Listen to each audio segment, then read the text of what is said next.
সালাম আলাইকুম।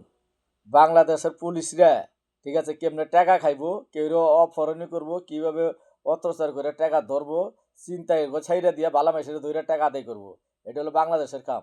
আর সৌদি আরবে একজনে আজকে 4 বছর ধরে দেশে আইছে, দেশে যাইবো, সৌদি আরব আইছে, ওর আকামা মাকামা নাই।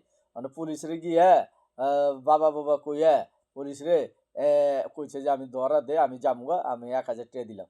পুলিশে ওরে থাপা দেওয়ারে দইরে ওরে টাকা দিয়া ও কইছে তুই টাকা দেশে পাঠা, ওখানে আমি ধরুম না, ওখানে আমার ইনে তুই আমার নাম্বার নে, যে সময় আমি ধরুম ওই সময় তোর 15 দিনে পাঠাই দেবো। আর ওখানে যদি তোরে জেলে রাখি তাহলে তোর আমার হবে 2 মাস রাখন লাগবো, 2 মাস আমার সরকার তোরে খাওয়াইবো। তাহলে এইটার মধ্যে আমি যাবো না, তুই আমার নাম্বার নে আর টাকা, তোর টাকা তুই দেশে পাঠা।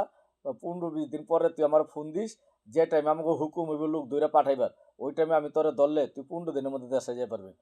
এই কথা কইছি। তাহলে পুলিশ কত পুলিশ বালা, আর আমার বাংলাদেশ হলো তো 1.5 টাকা দাগে 1 হাজার লইতে 1 হাজার পকেটে পালিত। ভিডিওটা বেশি বেশি লাইক করেন, শেয়ার করেন। ওকে, আসসালামু আলাইকুম।